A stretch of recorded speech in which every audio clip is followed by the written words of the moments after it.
Potvrđenim slučajevima zaraze koronavirusom u Brodsko-posavskoj županiji danas je pribrojen još jedan. Zadnja 24 sata što na području Slavonskog Broda, što na području Nove Gradiške pristiglo je ukupno 37 nalaza.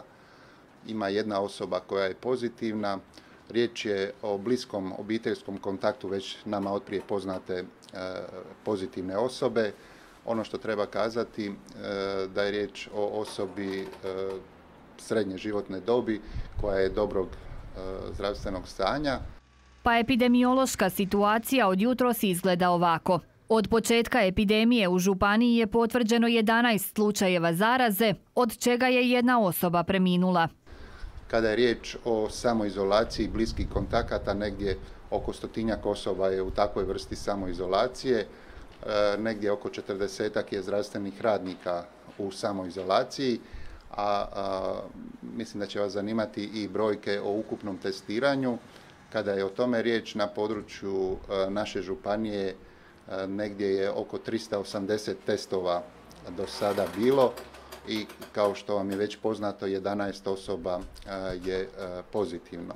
Niti jedna osoba još nije izliječena, a većina zaraženih, navode iz stožera, nalazi se na kućnom liječenju, dok su dvije smještene u opću bolnicu dr. Josip Benčević i dobrog su zdravstvenog stanja. U karanteni je situacija sljedeća. U karantenskom objektu koji imamo trenutno je 16 osoba, 8 osoba su vozači, 8 osoba su osobe nalaze se u karantenskom objektu u samoizolaciji, budući to nemaju mogućnost u svojim domovima. Osim epidemioloških podataka, županijski stožer danas je izvijestio i o promjenama kada su pojedine odluke na snazi u pitanju. Imali smo jednu nespretnu, rekao bih, situaciju sa radom pekarnica. Kao što znate, državni stožer je prije 3 dana izvijestio županijske i lokalne stožere da se pekarnice izuzimaju iz režima radnog vremena od 8 do 17 sati i da im se omogućuje radno vrijeme od 6 pa do najduže 17 sati.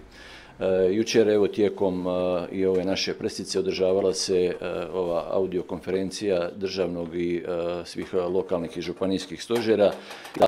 Odobrenje je povučeno.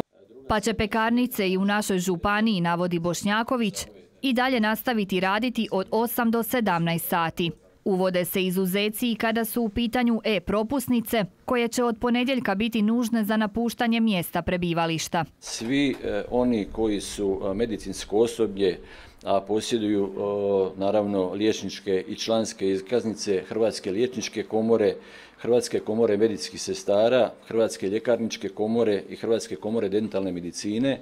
Dakle, te osobe neće morati imati propusnice, bit će dovoljne njihove članske iskaznice ili liječničke iskaznice, što će naravno olakšati i oteretiti sustav e-propusnica.